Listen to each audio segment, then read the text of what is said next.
All right. Good morning, everybody. It's October. We got a Friday the 13th. Let's talk about some guns.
And good morning.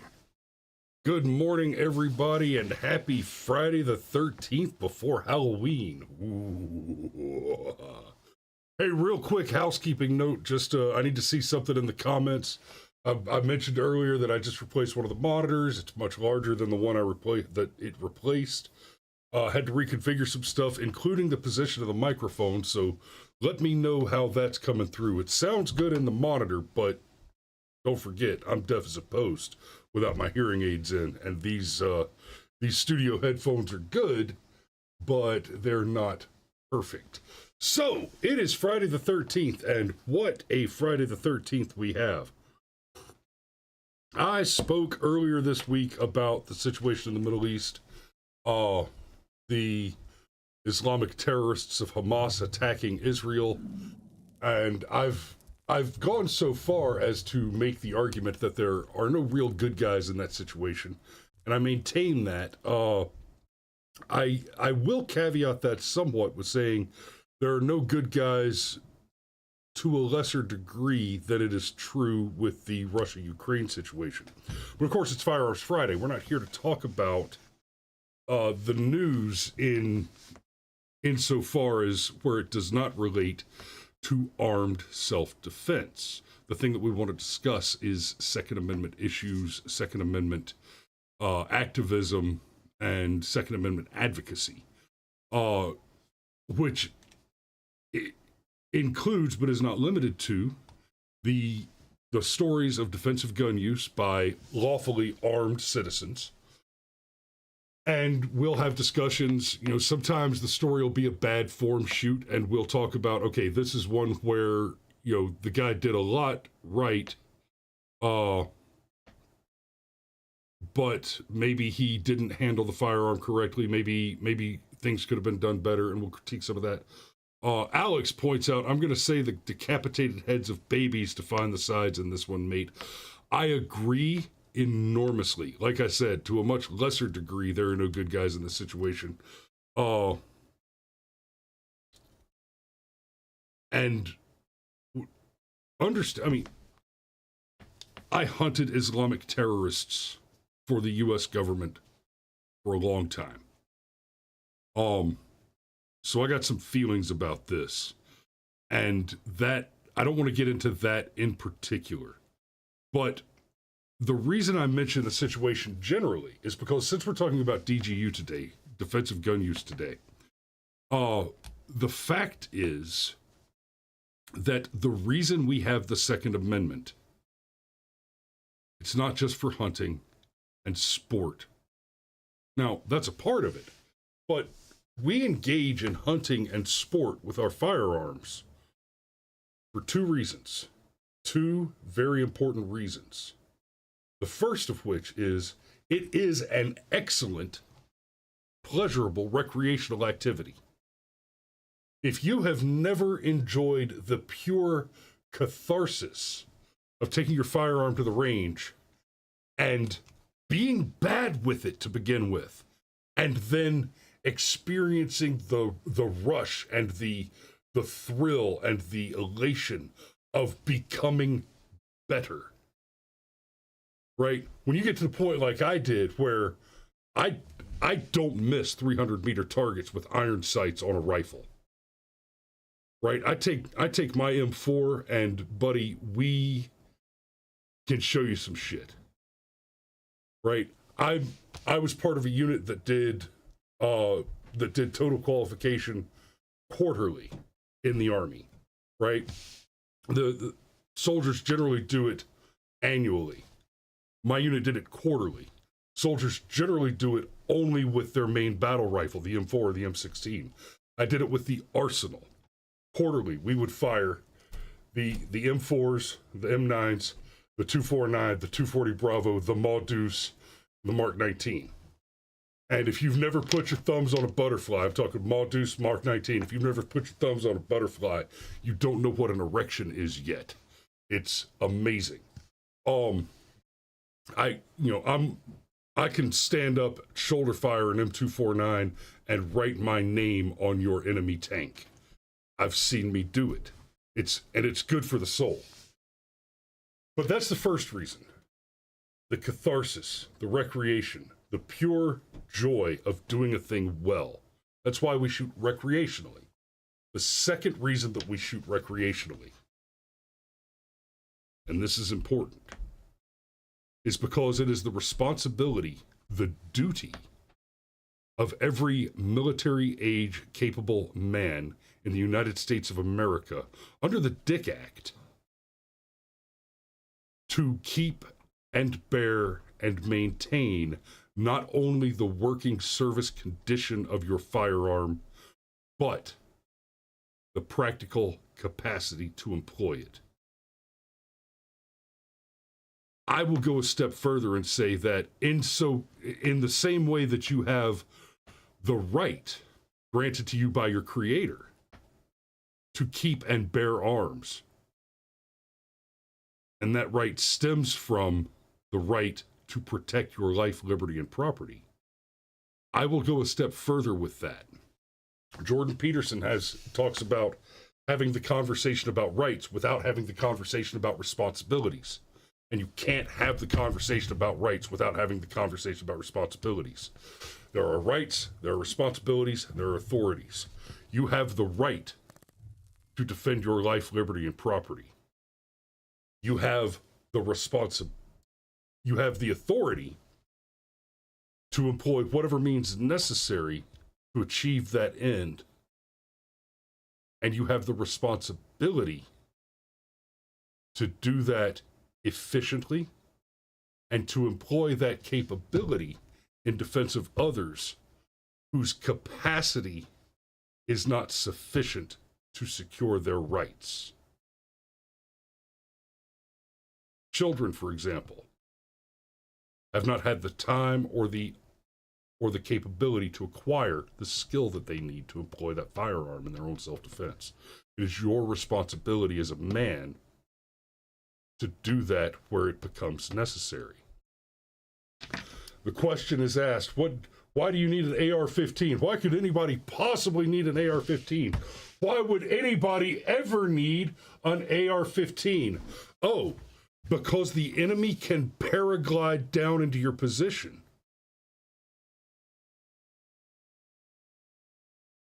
Because the enemy can be upon you at any moment at all. You know, we often talk about the need to keep and bear arms in order to be prepared and capable to put down a tyrannical government. And that is part of the reason. So that if the government becomes destructive to the ends of liberty and prosperity for Americans, that we are armed sufficiently to abolish that government and form a new government with which to replace it. Or, much like bad healthcare plans, I'd be totally comfortable with abolishing it and just that, right? You don't necessarily need to put a filler in when you cut out a cancer. But in much the same way, and this is why you should carry always, when seconds matter, the police are minutes away. Now, let me ask you, if when seconds matter, the police are minutes away, how long do you think it takes the National Guard to mobilize to your community when terrorists parachute onto your location? Now, the likelihood is it won't happen to you. The high degree of probability nationally is that if an occurrence like this were in fact to come to pass, it would happen somewhere else. But if you're not all armed and ready to deal with that, somewhere else becomes not where the armed citizen is. If the armed citizen is not every capable, able-bodied man, then there are holes in the cheesecloth of our national security. You need to keep calm and carry one. It really is that simple. And I want to bring up this meme here, and then I'm going to get into some DGUs. I've even got one that's a little Halloweeny. It's just a little Halloweeny. But this quote, it says the best quote ever. Lieutenant Colonel Jeff Cooper, USMC, URA, he said, if violent crime is to be curbed, it is only the intended victim who can do it. The felon does not fear the police, and he fears neither judge nor jury. Therefore, what he must be taught is to fear his victim. The statement is often made, I love the phrase, an armed society is a polite society. People don't tend to mouth off when everybody's wearing a gun. We talk a lot on this show about internet drama, people calling each other bad names, cancel culture, all of that stuff. And make no mistake, a large part of why people seem to be so nasty to one another today is that they can do it anonymously on the internet. And they've come to feel this sense of security where they know they could run their mouth without consequences. When there are no consequences, it becomes much, much easier to engage in bad actions. It becomes much harder intellectually to make the right choice. That's why the installation of a solid ethos is so important. Sergeant Major, I know you remember having this conversation with soldiers as I do, that you always represent the Army. You know, it doesn't matter if you're wearing a uniform. People see the haircut, people see the way you walk, people know. So if you're out there in civvies on a weekend acting a fool, well, people are going to associate that back to the behavior of a soldier. One is all. I had an incident recently, and it was a minor thing, but I stopped at a Chick-fil-A in Atlanta, and it was packed with cops. I'm standing in line to order, and I'm talking to, I believe it was a sergeant and a captain, police ranks, right?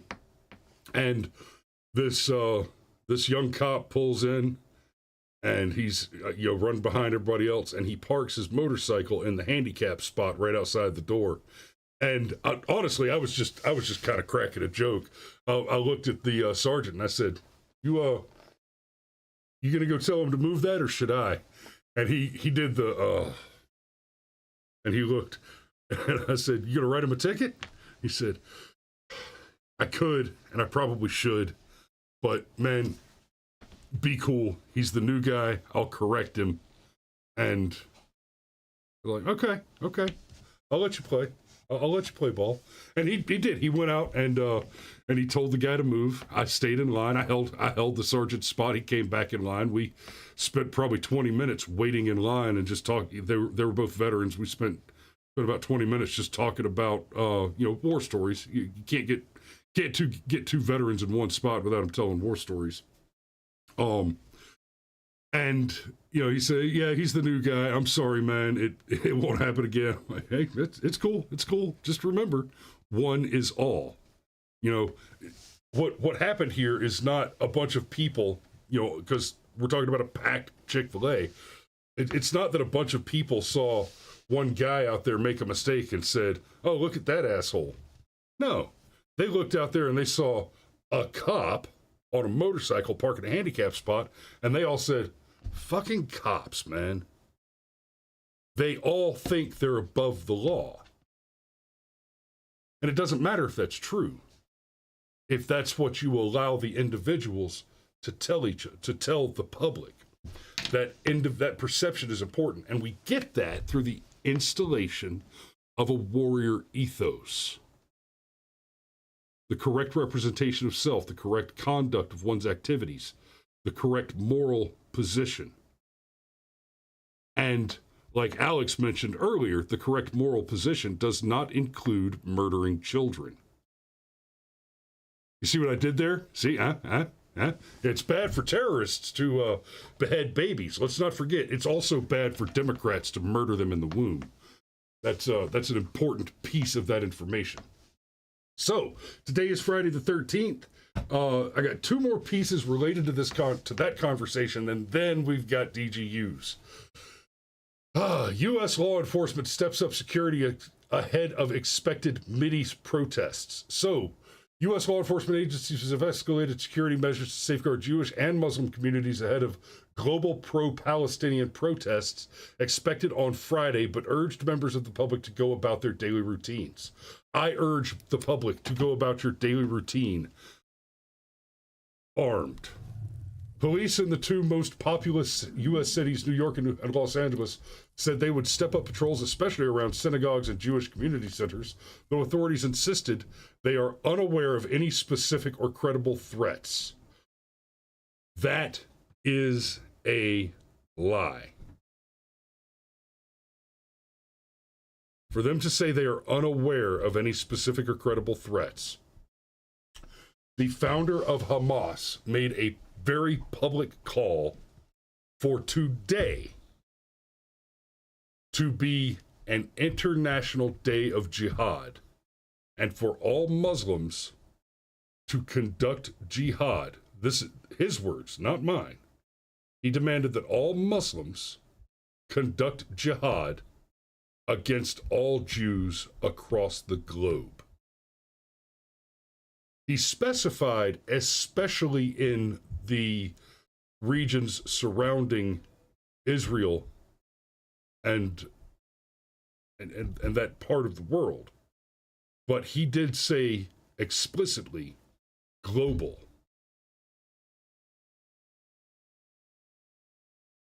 Keep calm and carry one. And frankly, if you're a high risk target, if you happen to be Jewish, maybe today's a good day to just call in sick. Just a little extra precaution. Be vigilant always, but be careful when there's a specific and credible threat. And like I mentioned a minute ago, where I took a little jab at Alex's comment. Well, I didn't really take a jab at it. I agreed with Alex's comment and expanded it because, Democrats love killing babies. It's what they do. They're all about it. And just to reiterate that, I wanted to point out, White House, squad Democrats' comments on Israel are wrong, repugnant, and disgraceful. So the guy that financed Hamas attacking Israel, he just hates it when the squad says Hamas should totally be attacking Israel. White House has condemned comments by some congressional squad members about the devastating terrorist attacks on Israel as wrong, repugnant, and disgraceful. Let's not forget that BLM and the Democrat Socialists of America have been very actively supporting and cheering on the activities of Hamas in the Middle East. And Ocasio-Cortez, AOC, is a card-carrying, flag-waving member of that organization. Here's the condemnations. I've seen some of those statements this weekend. Our condemnation belongs squarely with terrorists who have brutally murdered, raped, kidnapped hundreds of Israelis. There can be no equivocation about that. There are not two sides here. There are not two sides, said Jean-Pierre. So there's, oh goody, we'll leave it to a Democrat to run a swastika across my channel. Swastikas were displayed at pro-Palestinian rally held by the Democratic Socialists of America. That is the organization that is supported by and supports AOC. They promoted the pro-Palestinian rally in Manhattan. And, well, damn, it doesn't have... I'm sorry, I thought this article actually had the statements made by AOC and Rashida Tlaib in them. Anyway, the squad have made it very clear that their position on all of that is they are for it. They are pro the extermination of Israel. They're all big into the the boycott, divest, and sanction movement. That's, it's right alongside their worshiping at the altar of ecumenical politics and the cult of die. So now that's enough of that. Friday the 13th, here's my themed Friday the 13th story, and I gotta be fair, I am only guessing at the theme based on the headline. I have not read the article. You guys that watch the show regularly, I try not to read the articles. I try to get just enough headlines so that I can determine whether or not it actually is a DGU.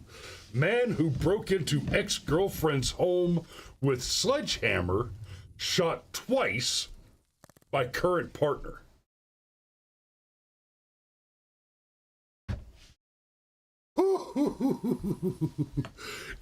That headline sounds like we're watching a summer monster thriller, Mike Myers with a machete type of stuff. And this is why I wanted to bring this one in particular up. It's Halloween. Horror movies. Love them. Here's the thing about horror movies. They're all written by commies. Commies that hate guns. So your bad guy, it's always either that the bad guy can't be killed with guns, right, to propagandize you so psychologically into believing that guns aren't useful, right? Oh no, guns are no good. You're more likely to hurt yourself. And it's not an uncommon trope for there's a vampire chasing me. You can't kill it with a gun. I'm gonna shoot the shit out of him, and then one of the heroes accidentally shoots one of the other protagonists to really drive that home that guns are never the right answer. My dude, there's enough. There is in fact enough ammunition to overcome levels of invulnerability. It just is what it is. Now the Predator's too fast and hard to see. Dracula regenerates, right? Frankenstein just doesn't notice. But it's a firearm. If you're not if you're not winning with the firearm, you just need more cowbell in that firearm. It'll get the job done. And then the other trope that they like to play is there just aren't any guns. Right? The zombie apocalypse breaks out in a good example is 28 Days Later. Right? It happens in London. So early on, nobody has any guns except for the military and the police, and the military and the police get run over because there are just so many. And that's one where, oh, there's too many, we can't shoot them all. Well, then you need a better gun. You can't shoot them all with an M9. Have you considered an M134? 6,000 rounds a minute of pure, unadulterated liberty and prosperity. Victory. That's what that sounds like. Actually, it sounds like a pig farting high in the air, but if you've never been under an M134 as it goes off, shoo, buddy. So, Baton Rouge, a man was arrested Wednesday morning after he broke into his ex-girlfriend's home and was shot twice by her current partner. According to a spokesperson for the Baton Rouge Police Department, Jake Rabin went to the house around 9 a.m. and broke through the door with a sledgehammer. Once inside, police say Rabin pulled out a gun and started shooting at the victim, her 3-year-old child, good God, and her current boyfriend. Oh, so this is open and shut right here. Okay, so he had the sledgehammer and used that to break into the apartment, but then he drew a gun. Officer said the boyfriend also grabbed a gun and shot Rabin twice.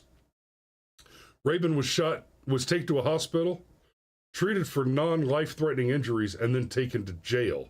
He was booked with 3 counts of attempted first-degree murder and possession of a firearm by a convicted felon. Police said Rabin and the victim were separated for 4 months before the attack happened.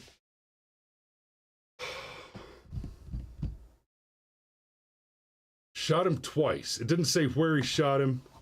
It does say non-life-threatening injury, so he wasn't shot in the head or center mass. I'm gonna have to send this guy back to the range. I hate to do it because the fact is he did the right thing at the right time, but I mean, get the job done, guys. Get the job done. It's always better. It's always better to save a buck and send the bad guys to the right place. Anyway, so that's fun though. Homeboy showed up with a sledgehammer to break down the door. I guarantee you that when that finds its way into a courtroom, the prosecutor says, Your Honor, he brought a sledgehammer and a gun and broke down the door. I think we can lean toward premeditation. He thought about this. So, I'm going to do one more and then we'll get to the safety brief.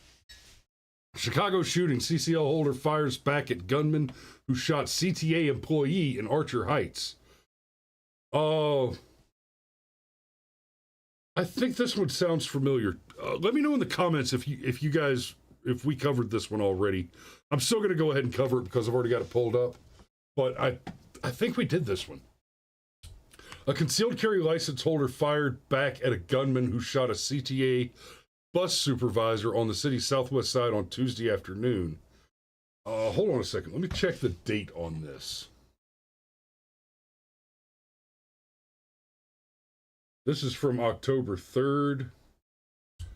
We may have covered this one already. You know what? I'm gonna do it anyway, just in case. Okay, so concealed carry license holder fired back at a gunman who shot a CTA bus supervisor on the city's southwest side on Tuesday afternoon, officials said. Chicago police said the drive-by shooting happened around 2 p.m. in the Archer Heights neighborhood. Chopper 7 was on the scene, where police squad cars surrounded a CTA bus under an overpass near West 47th Street and South Archer Avenue. ABC 7 spoke with Lorenzo Hernandez, who was caught in the crossfire while heading to work in his SUV. He is thankful to be alive after a bullet from the shooting, still lodged in his SUV, stopped short of hitting him and a nearby tow truck driver. Hernandez, who spoke to ABC7 in Spanish through a translator, said he was sitting at... Okay, yeah, we did cover this one. I saw the bus crash happen as I was stopped at the light. Hernandez said after the crash, more than a dozen people got out of the bus and impacted vehicles when someone inside a white Dodge Durango shot at them. Police said one of the bullets hit the CTA bus supervisor, a 55-year-old man who was responding to the crash. Hernandez was sitting in the driver's seat when one bullet hit his SUV, stopping short of hitting him. The engine blocked the bullet from continuing through. The bullet looked like it was headed in my direction, but got stopped by the car. At the same time, a tow truck driver who was helping to move the vehicles was standing by Hernandez's SUV when he dropped down.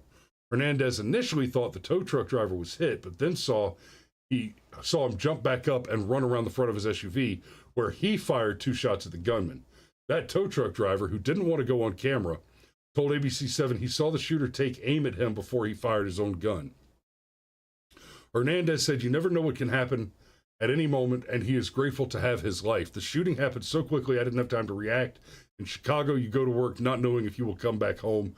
This happens everywhere. I thank God that I didn't get hit."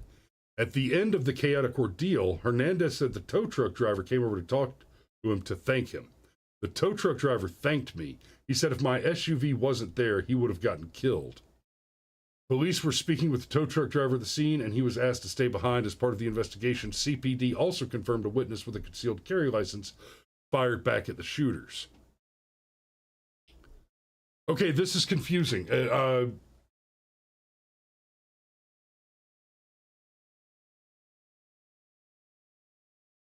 Police said one of the bullets hit. Hernandez was sitting in the car. A tow truck driver standing by.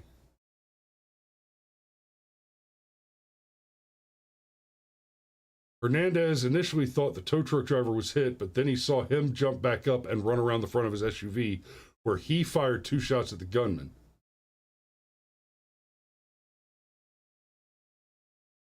Okay, so the tow truck driver fired 2 shots at the gunman, and they're interviewing another witness who fired 2 shots at the gunman. We did cover this one, I remember, and this is a better article, and it's still confusing the way it's written a little bit.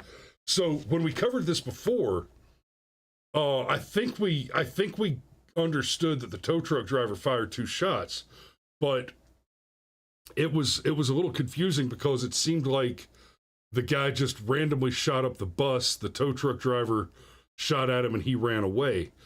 This article makes it sound more like there were 2 citizens, the tow truck driver and another CCL, who both returned fire on the gunman, and it sounds like the story that the tow truck driver here is telling is that if they had not returned fire on the gunman, he may have continued to shoot at the passengers.